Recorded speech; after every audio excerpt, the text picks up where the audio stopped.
So after I get my master's degree in UK, I went back to China. The first greeting was, "Hi, Christina, do you have a boyfriend?"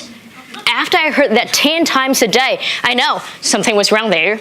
Then my friend explained to me it's just people trying to save me from becoming a leftover woman.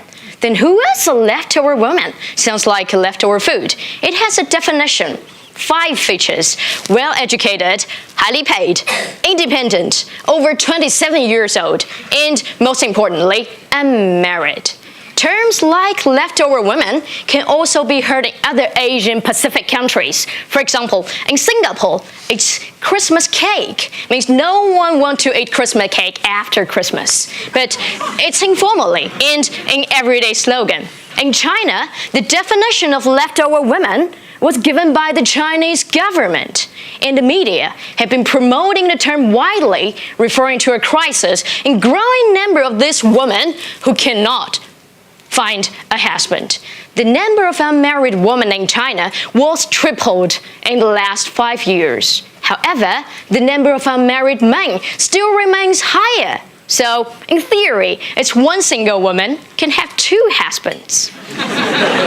Despite the popularity in media and the political discourses, the voices of these women has really been heard. That's the starting point for my research. And for me, I'm getting 27 years old this November. If I cannot get myself married before that, I will become one of the leftover women. So I really want to know what it means to be a leftover woman in China. And as a researcher, I would like to explore what is the essence of leftover woman phenomenon. After I did 23 interviews in China, I found out that although they were negatively impacted by being labeled as leftover women, they were not stuck or desperate. Instead, they challenged the gender norms by branding new identities and new roles. They're pioneering the emergent womanhood in China. Not being a wife or being a mother make her woman. Their wish, getting married or not, having children or not, can become more and more personal choice.